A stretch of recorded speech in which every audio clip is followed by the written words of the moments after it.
Hey everybody, welcome to Pop Culture Philosophers. I'm Rockin' Robbie Billups, and it's time for the weekly comic book review.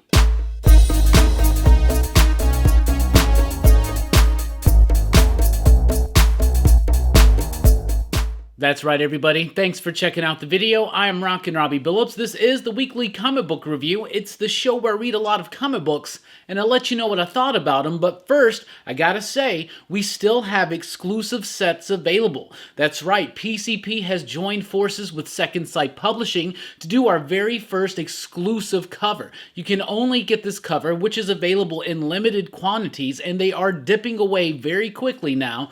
You can only get them here at Pop Culture Philosophers. It is for a book called Blood Skulls and Chrome #1, Biker Gang Madness, influenced by Sons of Anarchy. We commissioned Jonathan Lau to do a 1973 Ghost Rider #1 homage. It's fan-frickin-tastic. You can get a set of the regular edition as well as the black and white Virgin edition for only $24 with $6 US shipping. If you're interested in the set, just shoot us a message at popculturephilosophers@gmail.com. And now it's time to get on with the weekly comic book review, and we always start with the pick of the week. This week's pick of the week, The Department of Truth #9 from Image Comics, written by James Tynion IV with artwork by Martin Simmons, lettering by Aditya Bidikar. This book just blows me away. It absolutely does. If you're not familiar, Department of Truth is a book about a U.S. organization that realizes that consensus belief can change reality. For instance, the more people that say believe in the flat earth, the more that actually becomes physical reality. So the Department of Truth is a U.S. government organization that's trying to combat that. And then there are other organizations out there, shady organizations, that know this information and are trying to utilize it for their own purposes. And this is about an agent, a new agent, caught in the middle. And now he's starting to question whether or not the Department of Truth themselves, with knowledge of this information, utilize it for their own benefits, right? And he's starting to learn that they actually do. And that's what's happening here. What blows me away about this issue and other previous issues of Department of Truth is that this is just one long info dump. It is literally just a dude explaining a bunch of stuff to another dude from front to back. That is the entire issue. But regardless, I am immensely engaged with this book. I am supremely captivated by this book. I am engrossed in this book. There is something about Martin Simmons' artwork which is grim, which is gritty, which has so much texture. It literally feels like you could just, reading the book almost can cut you or something, right? You add the amazing lettering by Bidikar that also has that same effect to provide that tone, that visceral tone that literally, like I said, makes the book feel sharp, physically almost, right? As an experience mentally, abstractly, whatever. But James Tynion can just do an info dump, and by the way, Tynion does info dumps like nobody else. He's always been able to do that.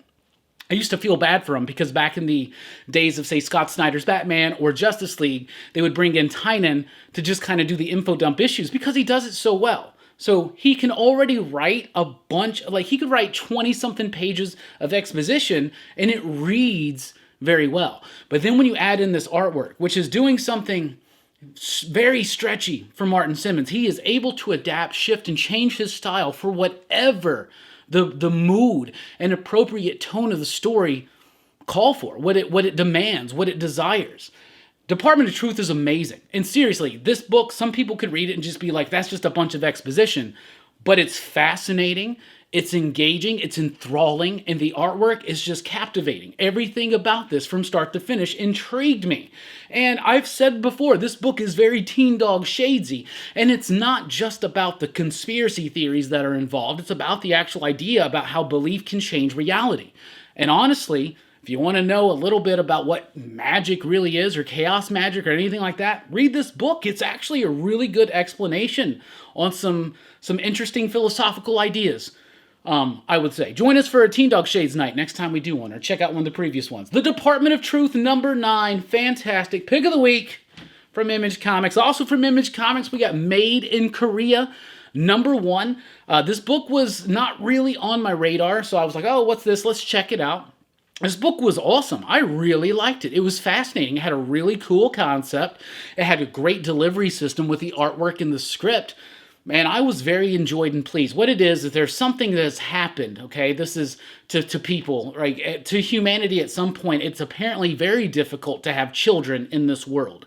So what happens is that couples will buy like fake doll children, like I mean, like, it's weird. It's like, we know that sex robots are a thing, but like kid robots, like not for sex stuff, like obviously. But Made in Korea is about a world in which most people can't have kids. And so there's this whole industry that rises up where they provide robotic children for parents, right? And meanwhile, in Korea, where these dolls or where these robots or whatever are manufactured, there's a like a computer technician there, some kind of coder, some kind of engineer who's trying to figure out something and maybe give these dolls, it seems, more life. This book was really cool. It was very just nice and flowy. It had a nice flow to it, nice simple artwork. It gets the job done, but it had this like surreal suburban kind of quality to it, but this mystery underlying, and I really enjoyed it. So I thought that was super cool. Jeremy Holt, George Shaw, Adam Willett. Made in Korea, #1 from Image, out this week. We also got Haha, #5, the penultimate issue. That's for you, Jay Strick. This is my long-awaited issue by Gabriel Hernandez Walta. I am a huge fan of his work. He did Tom King's Vision. He did Jeff Lemire's Sentient. He is a fantastic artist, and I was so ready for this issue. And it's about an old lady who used to be a clown and still is a clown, and she's just grumpy and crotchety. The times, they are a change, and she can't keep up with it. Meanwhile, there's these kids of tricksters in the neighborhood, and they dare one of them to sneak into her creepy old house and steal something. This is a really great book about nostalgia and comfort. The thematic material's very much there. W. Maxwell Prince is able to tell these unsettling stories that don't always end bad, but they don't necessarily end good, but he's able to just pluck at those heartstrings so effortlessly. Haha #5 was fantastic, amazing, one of the best books of the week, and it's out. You need to check it out. That artwork is super solid.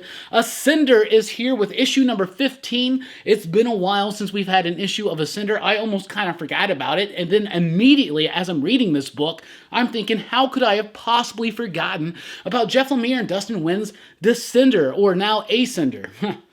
This book is fantastic, and now that Tim 21 is back, we're getting more and more of a connection between the previous series of Descender and the new series of Ascender. It's exactly what you expect. It's got this bittersweet sentimentality about it that Jeff Lemire does so well in his books. The artwork and watercolors, the ethereal nature of it, so appropriate to both the sci-fi aspects and the magical aspects, and now it's merging it back together. Dustin Nguyen, Jeff Lemire, top peak performance. Ascender #15. It's here. Shadecraft is here with issue #3. Issue #1 I thought was okay. Issue #2 kind of straightened some things out and got a better direction and a decent going forward. In issue #3, I thought it was okay. It was decent, had some great artwork, some great effects when they're dealing with the shadows. This is about a young lady who can affect shadows. She can make like monsters out of the shadows or whatever. And she's trying to learn these powers. So this is the issue where the person with powers is training. They're trying to figure it out. They're trying to learn what they're doing. But by the end of it, it has a nice hook to bring you back to issue 4. So I actually thought this was a pretty decent issue, but it wasn't doing anything to super grab me. In a big week, there's a lot of books out this week, and Shadecraft was just kind of okay. But then by the end of it, I was super happy and very much excited for issue #4. Shadecraft #3 out this week. We got Bitterroot #13.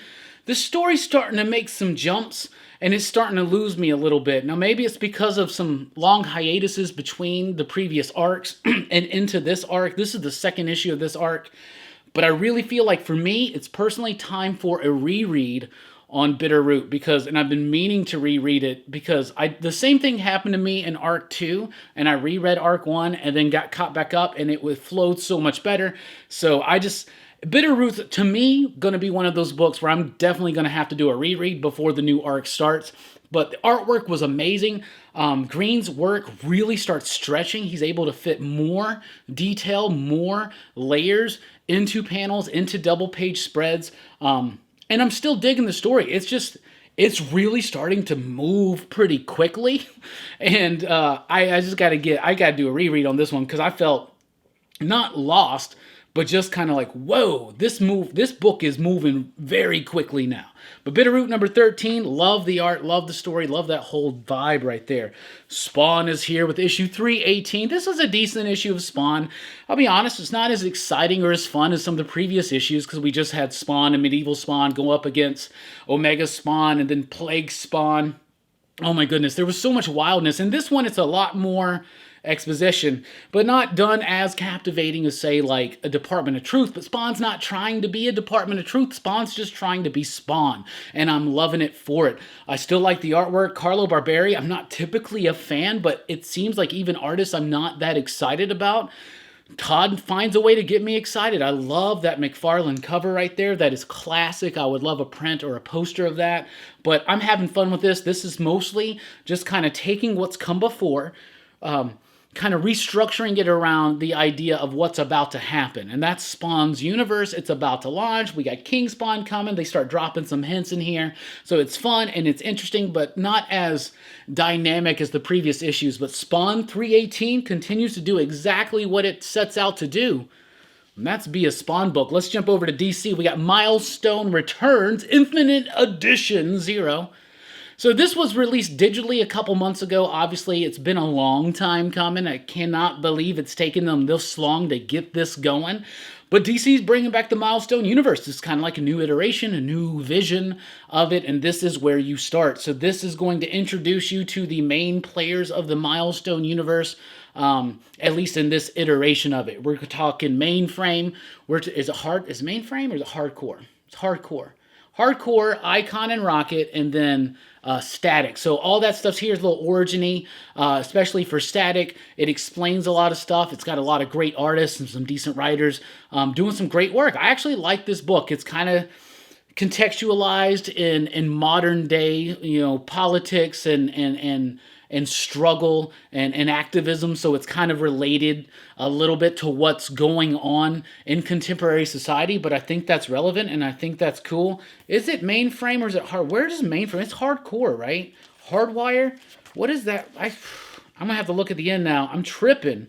Hardware. Why could I not remember that? Anyway, I really like this book. I thought it was cool. It's not going to do anything to really blow your socks off, but it's a really refreshing to see Milestone finally back because we've been promised this forever, and I'm excited for the series to come.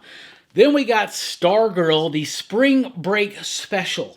This is by Jeff Johns and Todd Knock. Stargirl fans rejoice. If you like the Stars and Stripes book from back in the day, if you like any of the Jeff Johns work on Courtney Whitmore, you definitely want to check this out. I loved it. It felt classic. It felt old school. It still felt connected. So connected to what's going on right now.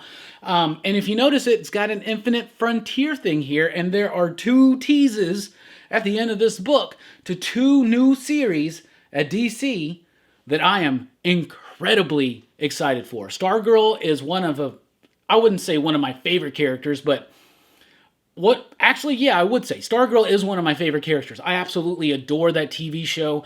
I loved that Jeff Johns run of Stars and Stripes. I loved her in the JSA run by Jeff Johns. So, yeah, I am a big fan of Courtney. So, yeah, this book took me back. It throws in a lot of old school stuff like the 7 Soldiers of Victory. It kind of restructures and reimagines that. Jeff Johns does what he does best. He makes continuity fit. He makes the different things work, and I really like the direction and the vision, and I'm telling you, there's some really exciting announcements at the end of that book. Stargirl Spring Break Special. I really liked it. The story itself's pretty solid. I really liked it. If you're an old school DC fan, you might want to check that out. Mr. Miracle, The Source of Freedom, #1. It's the first part of a mini-series. Who is it? Brandon Easton? Or is it some other Easton? But this is the Shiloh Norman version of the character. Yeah, Brandon Easton, Fico Osio, and Rico Renzi on the coloring. I really like the artwork in this book. I actually kind of liked this book. Shiloh Norman was a character introduced in the Jack Kirby run of Mr. Miracle. He was set up to be the next Mr. Miracle, and in fact, Grant Morrison used him in the Seven Soldiers of Victory that they did, which was really, really a great, experiment with comics. But anyway, this is something completely different, something new, and I liked it. I liked it a lot. Mr. Miracle, of course, is an escape artist, so it gets into the fame aspect of it. It gets into the idea that he's a black man, and he hasn't revealed that to the world yet, and so there's some kind of, there's a little bit of a struggle, a little bit of conflict about that between him and his agent and just what's going on. I really thought it was a great issue, and if you're not familiar with the lore of Mr. Miracle, if you're not familiar with the character of Shiloh Norman, if you didn't read the Kirby stuff, if you didn't read the Morrison stuff or any of the other stuff in between, you will be cool to just jump right in, and do not be afraid, because those Mr. Miracle backups in the Future State books, I didn't really dig on that much, but I would not, if you didn't like those, I would still check this out if you are interested, because I thought this book was a proper stretch. I really did like it. And that cover's pretty dope. Batman Superman is here with issue number 18. I am loving what Gene Luen Yang and Ivan Reis are doing with this book. It's making it feel pulpy and classic. They're playing with the multiverse. You've got the Earth Prime Superman and Batman involved in some kind of struggle somewhere, and you got another reality's Batman and Robin and another reality Superman and Lois merging their stories together, and there's all this weird interesting layouts and composition using film strips and stuff. I'm really liking this book. It feels old school. It feels like pre-crisis DC in the best way, but recontextualized for a modern day experience. I'm loving it. I think it's great. And I always said that this book needed some good direction, and if this is the direction, and we'll see what happens after this arc wraps up, but I really like this book right now. I think it's super cool. Batman Detective Comics 1036. Another great issue of Batman Detective Comics. Dan Mora's artwork just pops. It is so clean, great dynamic perspectives, heroic poses, and just does the job, whether it's the gritty, down-to-earth, noirish detective aspects or the more superhero-y Batman aspects. It all works together. Huntress is in this story. If you read the backup in the last one, that story starts merging into this one, so I really like it. If you're going to do backup stories, have it be, first of all, a character I care about like Huntress, and have it actually find its way to fold itself into the main story, which they did in this one, and I really rather liked it. And it also, once again, made me really want to read the backup story. I've actually quit reading most of the backup stories in these DC overpriced books, but I continue to read Detective, and that's the one that actually earns to me the $4.99 price tag, because I'm loving every single page. Artwork's great, story's great, the way they're continuing to build up to Fear State and what Tynan's got planned, what the editors have planned for the overall Bat arc. I'm really digging it, really loving this. Super cool. And Huntress, yo, my girl's back. She's back to the way she's supposed to be, and I love that. Detective Comics 1036. Then we've got Robin, number 2 here. Loved this issue. So this whole story is basically Damian Wayne in Mortal Kombat, right? He goes to a tournament of some of the best fighters out there on Lazarus Island. So once again, in the backups that they did in Batman and Detective that built up to this, Damian learned that there's not just the League of Assassins and the League of Shadows, there's the League of Lazarus, and they hold this tournament every 100 years. So he shows up there, and in the last issue, he just got. He died. He got fatality. Finish him. He's done. It's over. Bad news, boss, right? But it's called Lazarus Island for a reason. Get it? Oh, that wasn't too weird of a stretch. Anyway, so Rob is now trying to get a little bit more familiar with what's going on. It feels derivative, obviously the idea, but it works because it's Damian Wayne. And Joshua Williamson's doing a really great job with the character. The artwork's pretty decent too. It's got this nice, youthful, dynamic manga, almost kind of flair to it. And it really works and balances well with the story. Robin number 2, thought it was solid. Harley Quinn is here with issue number 3. I thought this was a solid issue. It's nothing but consistent, solid issues from DC for me lately. Harley Quinn is written right now by Stephanie Phillips with artwork by Riley Rosmo. know, the artwork's not going to be to everybody's taste, but it is to my taste, and I think it's just quirky enough, yet still able to provide some nuance in some moments that makes it so perfect for what Phillips is doing with the character of Harley Quinn. She's trying to, now that she's reformed herself, or wanting to be reformed, she's trying to utilize her skills as a psychoanalyst to help rehabilitate former henchmen or people who have been affected by the violence of, like, the Joker and the Joker War, or any other kind of madness involved with Gotham's, you know, vast amount of villainy out there, right? But Harley Quinn number 3 does a great job of balancing the fun, quirky nature of the story, that serious part of that story, and then unexpected comic book adventure. So I'm really liking it. Like I said, I know the art's not going to be to everybody's taste, but I think it's so appropriate to the story. And once again, I'm becoming a bit of a Harley Quinn fan. Kind of pissed about that, but it's okay. Action Comics 1031. Can I tell you something? Philip Kennedy Johnson knows how to handle a Superman story, and Daniel Samperi knows how to illustrate that Superman story. It's always big, dynamic, explosive, but at the same time, it's got this serious tone to it, this deliberateness to it that doesn't make it feel too wild and free and just too out there and boisterous or something, but it's so grounded. And Johnson's characterization of Superman, the way he works, the way that he can build Mongol up to be a threat, the war world threat, this is great. It's sci-fi, it's space saga, it's Superman, heart, mind, soul, all entwined in one absolutely perfect. Action Comics 1031 is delivering. And I could not be happier. Teen Titans Academy, issue number 3 is here. This is the crossover with Suicide Squad. This was one of the better issues of Teen Titans Academy, I'll be honest with you. Mostly because it kind of focused on Suicide Squad, going after a couple new characters. At least they're starting to try to develop some of these newer characters. One of the strengths that Strange Academy, for instance, that Marvel has over this one is that those characters are way more intriguing. But now we're getting into it. There are too many new characters to really focus on too many. I'm not attached to the idea of the Red X mystery. They're still stretching that. They're gonna stretch that.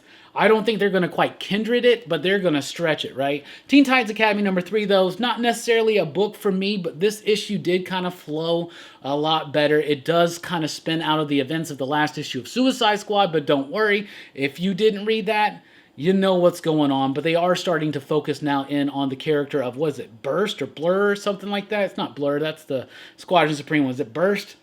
I don't remember her name right now, and that's also something. So there you go. Teen Titans Academy number 3, it was pretty decent. It was decent. Batman Black and White number 6 is here. This is the final issue, and this was a really solid issue. It's got a great story by Scott Snyder with artwork by John Romita Jr. that I love. That was towards the end. John Arcudi's on here with a James Herron story that's great.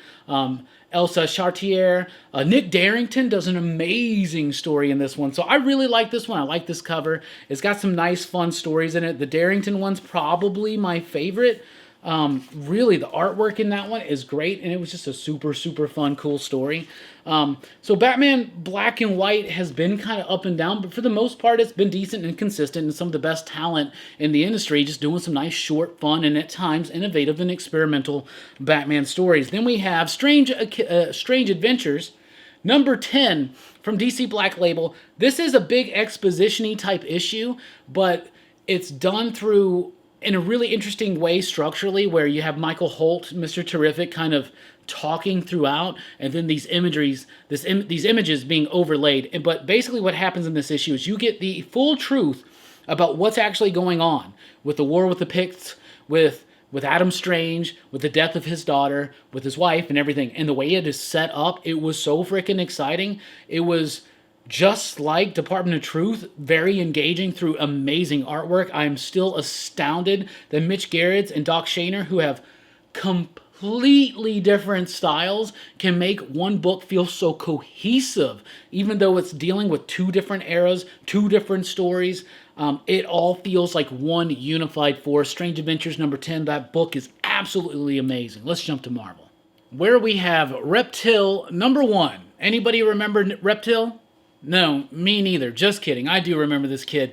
He was introduced in the post-Civil War Avengers Initiative days. He was used in Avengers Academy, all that kind of jazz. Yeah, nobody cared then, or at least I didn't, and I still don't care. This book to me was very boring. It was very like, why are they doing this? I don't understand. Like this character, they're doing a Reptile book. Like there's not a Blade book, but there's a Reptile book. Are you serious? Like that alone pisses me off. Reptil was not good. Heroes Reborn number 4. This one was okay. So now that we understand where we're going with Heroes Reborn, somebody has changed reality. The Avengers have never formed, and the Squadron Supreme have risen to be the protectors of the Marvel Universe, right? That's interesting enough, and it's a cool premise for a story, and it was a cool enough setup in issue 1. But what we've done now in each subsequent issue is just focus on a different member of the squadron. The whole point of this book, I think, is to introduce the Squadron Supreme to new readers. That means that be prepared for Squadron Supreme at some point coming in the MCU. That's why I think they're doing this. However, I do like these characters being spotlighted. In this one, they spotlight Dr. Spectrum. Story-wise, I thought this was one of the weaker ones so far. Artistically, it was great because James Stokoe does the artwork, and I cannot believe that they got him on a Marvel event for an issue, but it doesn't feel like an event because it just feels like a series of one-shots. Speaking of series of one-shots, we're about to get into some disappointment here, but Heroes Reborn number 4 was okay, but this is going to be one of those things where we're like, okay, thank God it's weekly, because, yeah, next issue will probably be Power Princess. The week after that will probably be Nighthawk or something, and then they're going to wrap it all up in one issue. Like, whatever. That seems kind of boring, and all the little teases they do give in this to kind of speed the story or thread the story along is all very obvious stuff. So Heroes Reborn is starting to wear a bit thin with me, in particular, because I can forgive the one-shot nature of the main series as a spotlight of the Squadron Supreme. But today, we have 3 $4.99 one-shots that all frickin' suck. Let me tell you this. Magneto and the Mutant Force. See, they fooled us. They put the good ones out first. That Hyperion one was okay, and the Peter Parker one was pretty good. This Magneto and the Mutant Force. Okay, this is what happened to the X-Men in this world. That's interesting? No, it's not. It's kind of dull, it's boring, and it's filled with cliche. Then, we have Siege Society. This was actually the best of the 3. Why? Because it's got Baron Zemo in it, and it uses some of the other Squadron Supreme characters that we knew from the original miniseries from the 80s, the Mark Gruenwald one, which I love. We covered that on Comics Revisited. You should check out that video. So actually, this one was actually pretty good. So this one didn't suck. This was actually pretty good. I liked it, and it deals with these other characters like Arcana and the Golden Archer and Tom Thumb and why they're not there. It kind of explains it, and it's basically the Under Siege of this, when Baron Zemo as the Masters of Evil, they came in during Under Siege in the 80s and they just tore through Avengers Mansion. That's kind of what this story is, and that one's actually pretty good. Young Squadron is the champions of this world. It's Kamala Khan, it's Miles Morales, and it's Sam Alexander, and they are now the sidekicks to the Squadron Supreme. So, Miles is Falcon, and he's the sidekick to Nighthawk, or he wants to be, and Kid Spectrum, and then I think that's Girl Power. Kamala Khan becomes Power Princesses. This book was rather boring and dull to me, too. I mean, it's interesting to kind of spin them like, oh, they're going to become sidekicks of these characters, and the whole concept of Heroes Reborn is interesting enough, but the execution is, you're going to give us 3 $4.99 one-shots, and only one of them's okay? X-Men number 20 is here, and this book was freaking fantastic. This book was in my conversation, in my head, and yes, we all have conversations in our heads with each other. This was in the conversation for Pick of the Week. X-Men number 20 blew me away. Do not be deceived. Ten of Swords, okay. Hellfire Gala, no. This is the most important X-Men book you have read since Hoxpox. This book is making the case as to why I said on Comics Kings on Monday night, I was over at that channel, you should go check it out, I said that X-Men is my favorite ongoing Marvel book right now. I'm loving what Hickman's doing. He's telling the story, he's delivering his ideas, and just as we're really starting to kind of feel like it's stretching itself too thin, he gives us the most important issue of X-Men yet, in my opinion. Some big things happen here. Several big things happen that are going to have a massive effect on what Hickman's ultimate plan is. All this other stuff with the books that he's not actually writing, that's interesting, and it can be cool, or it can fall flat, that's fine. But what Hickman himself is doing, it's blowing me away, and this is a turning point issue, and there's a nice announcement at the end, and I'm just... What we doing, Hickman? You got me excited. He's telling a very complex and rich in ideas X-Men story in the exact same kind of structure that he does something like East of West. And I'm loving it. X-Men number 20 blew me away. Beta Ray Bill number 3 is here. Daniel Warren Johnson doing what Daniel Warren Johnson does best. An explosive, boisterously fun comic book with loud action, with great humor, and spectacular nuance and characterization. That's what we're getting. We're getting this great story right now of, Beta Ray Bill's ship getting a little bit more agency and autonomy and developing more of an identity and a personality, and the weirdness that inflicts. Great action, some great stuff with Scourge. Like I said, humor, action, adventure, and drama all perfectly wrapped up in a nice, explosive, dynamic, extreme comic book bow that only Daniel Warren Johnson can provide. Beta Ray Bill number 3, super solid, like more than solid. Miles Morales is here with issue number 26, continuing his own clone saga. Really like this issue. Saladin Ahmed's really come into his own as a writer on this book. It used to feel a little bit bogged down with the dialogue. It used to feel just a bit kind of stagnant. That is all gone now. This book flows so well through the narration, through the dialogue. The artwork by it's Carmen Carnero. Freaking fantastic. It's a neat, interesting twist on the idea of the Clone Saga. Not a lot happens. That's one thing. Maybe it's a bit too decompressed, but it was still a very exciting, thrilling ride, and I had a lot of fun with it. Miles Morales Spider-Man number 26, continuing that Clone Saga story. We got Black Widow number 7 here. This has been my least favorite issue of Kelly Thompson's Black Widow so far. Not saying that it's bad, but it's just kind of a lot of setup, a lot of reflection, a lot of talking, just not a lot of action. There's some action in it, and we get to see it's Bella Grande, Elena Casagrande, my bad.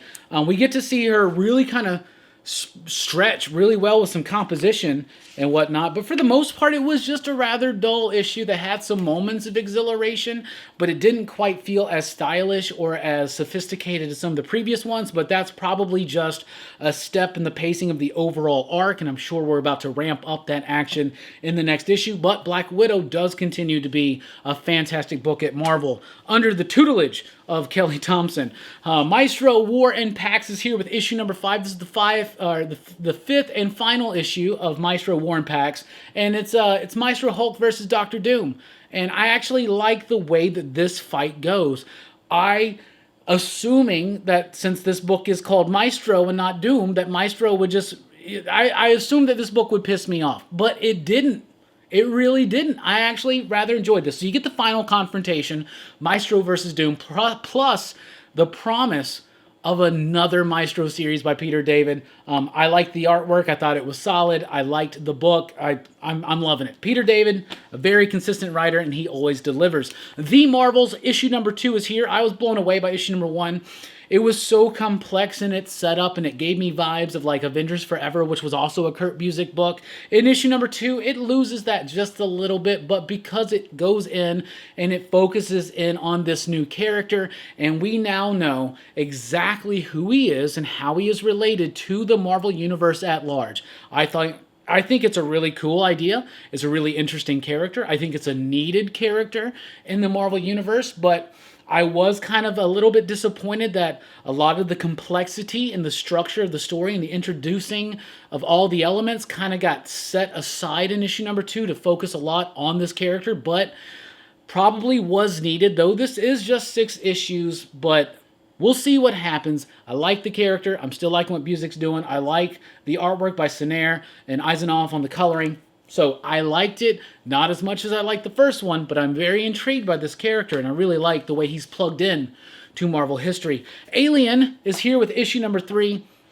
Philip Kennedy Johnson knows how to write an Alien book. Give us a decent enough story about the soldier or the worker fighting the corporation, the man. That's what every good Alien movie is about, okay? And in the midst of all that, you have aliens like eating people and breaking out of their chests and stuff.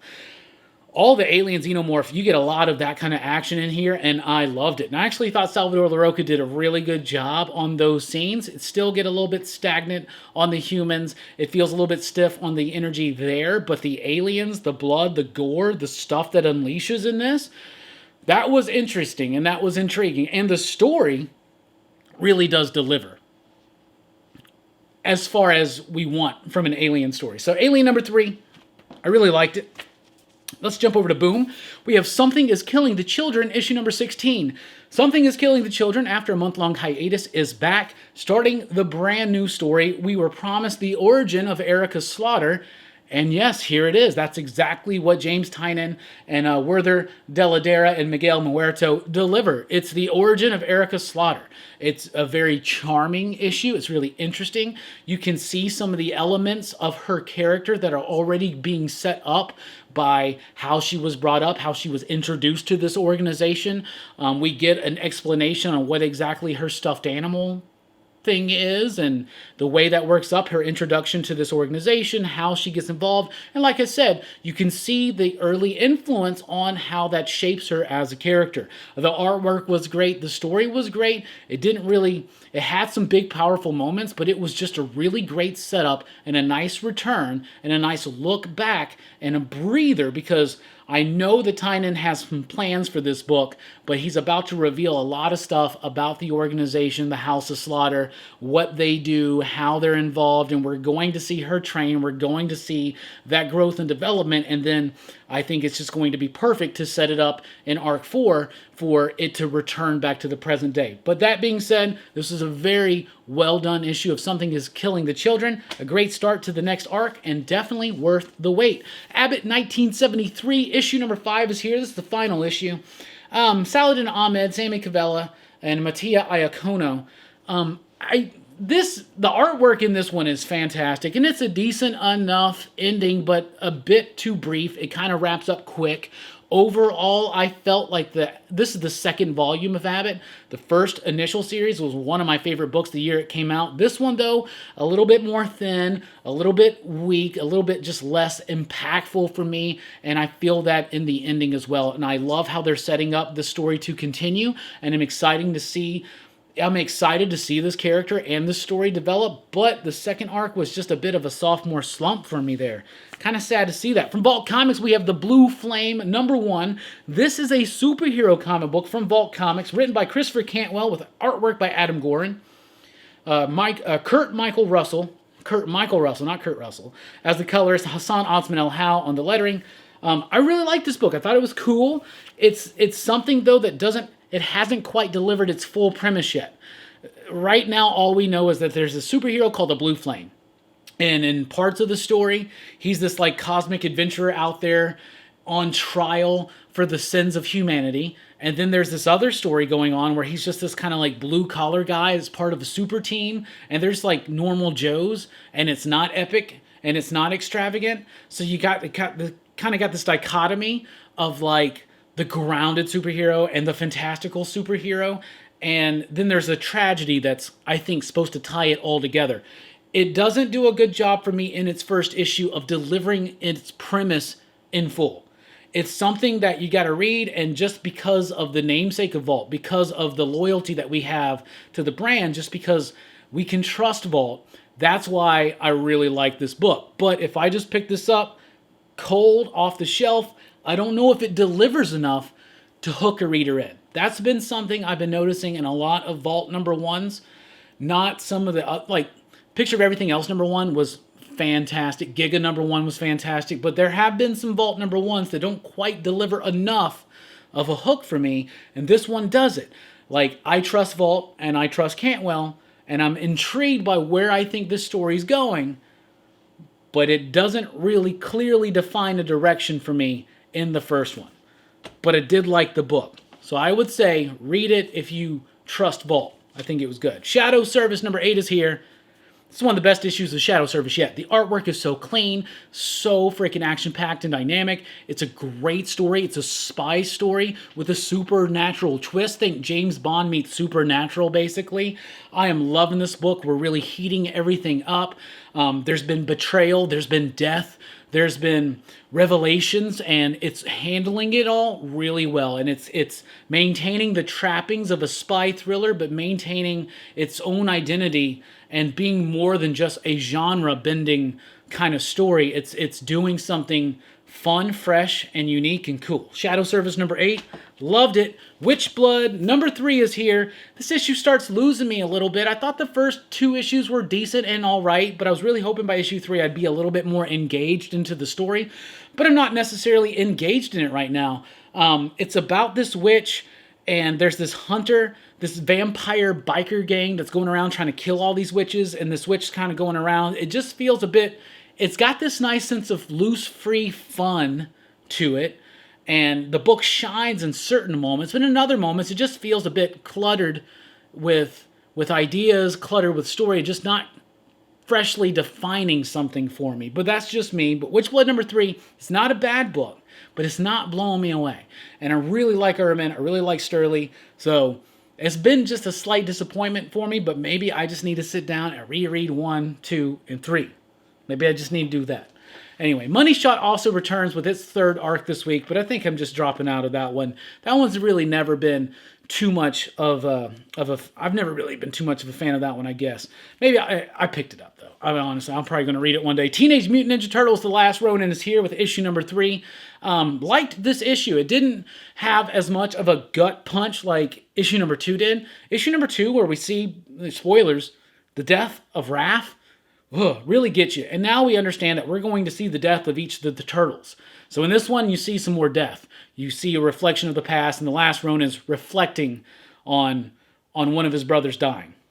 And it was a really well done sequence of events, but it didn't have that emotional punch that we had in the last one. But the story is actually crafted pretty well. It's not stretching far, not doing anything that we haven't seen before, but it's been enjoyable, and it's casting the last Ronin, a character that we see usually in a typical light, in another light, and I really like that. I like the artwork, I like the format, I like the structure of it. The only problem is it just takes too damn long for this book to come out. But I do like the artwork, and I like the flow of the story.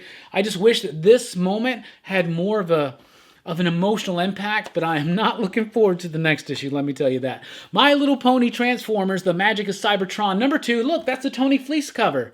Hey, we just had him on the show. He's the writer of Stray Dogs. You should check out that conversation we had last week if you missed it. My Little Pony Transformers, The Magic Cybertron does exactly what this book is supposed to do. It's cute, it's fun, it's charming, and it's adorable. It never betrays the characters of the Autobots or the Decepticons, or nor, should I say, does it ever betray the characters of the My Little Ponies. It's a really fun book that you can read with your daughter or read with your son, and have it's a nice merging of generations. You know, I have friends who read this with their kids, and I just think that's a magical thing where you can read a My Little Pony book, say, with your daughter, and you're also reading a book with your Transformers from when you were a kid, and they're 2 properties together, and they're working so well together, and none of the essence of the characters or the concepts are being betrayed. There you go. I Breathed a Body number 5 is here. This is the final issue. Much like the final issue of Lonely Receiver, this one was a rather challenging, hard read. I took the time and I had the patience, and I tried to peel as many layers of this back as I could, and I absolutely was floored and astounded. I thought that Zach Thompson and Andy McDonald, Hassan Otsman-El-Hal, and Triona Farrell nailed the ending of this book. It's a commentary on social media, our connection to technology, the connection and I guess this thrill we get out of sharing our lives, and how we're all becoming one collective thing, almost like fungi, and like it's got this fungal horror aspect to it that thematically kind of ties in. This book is wild. It's easily billed or pitched as Hellraiser meets The Social Network, but it is way more than what that entails in your head. I've never read a book that quite stretches on this, and what Zach Thompson is saying right now between this and the previous book, Lonely Receiver, what he's saying about humanity's technological connection to each other, to ourselves, and to the world, and how that's being affected by technology, and how that's changing and evolving our species for the good and for the scary bad. I think that these are some of the most brilliant thoughts on current society being told through a comic book story. I Breathe the Body number 5 was insanely freaking fantastic, okay? Shadow Doctor number 4 is here with another great true story issue. Peter Calloway, Georges Jeanty. I love this book. It's about this black man who, back in the days of like Prohibition and the Mafia, could not get a practice, a medical practice. Nobody would set him up. Nobody would let him go to medical school, things like that, right? Al Capone gave him that shot. The only thing is he has to, of course, help out the mafia. So every time Capone's dudes are hurt or injured, they send them to this dude. And in issue number 4, we're now getting the emotional turmoil that puts this gentleman through. And I really like that. I think it's some of Georges Jeanty's best work I've ever seen. He's a veteran in this industry, but the work here emotionally with the characters and the emotion and the emoting in their face is absolutely freaking fantastic. The story is great. Shadow Doctor, super solid. You should be reading it. That's from Aftershock. So is Nuclear Family number 4. This is the penultimate issue. That one's for you, Jay Strick. Stephanie Phillips, Tony Chastain. It starts off such an intriguing story with issue number 1. It's about this family in like 50s suburbia, and nukes go off, and they're freaking out, and then all of a sudden they wake up, their house is fine, all the other houses, it's just a nuclear wasteland, and it's like 10 years later. And everybody thinks they're spies. Have they jumped realities? What's going on? But the story hasn't really delivered on any of the mystery. I mean, it keeps compounding the mystery. It keeps trying to reveal certain things, but maybe it's just that it's not going in the way that I anticipated or expected it to go. But the book is falling relatively flat to me, but there's only one issue left. I got to see how it wraps up, and maybe the ending can salvage it for me, but I feel like this book has just been a letdown ever since the first issue, and I really hate saying that. Shadow Man is here with issue number 2, another Valiant book that I'm talking about. I really loved it. I thought it was great. Shadow Man's written by Cullen Bunn with artwork by John Davis Hunt. John Davis Hunt was the artist of The Wildstorm a few years ago. That book was amazing. Jordi Belair on the coloring, Clayton Cowles on the lettering. This is an all-star team, and Shadow Man is always a character that has intrigued me, but I got into him just briefly a little bit. I remember back in the 90s, so this was fun. It's given me these nice, like, New Orleans magic kind of vibes, and I love the artwork. There's some really cool stuff done with the artwork, great composition, and I'm really intrigued that this, like, Shadow Man game has been remastered. That's freaking awesome. I might have to play that. Anyway, Shadow Man number 2, I really liked it.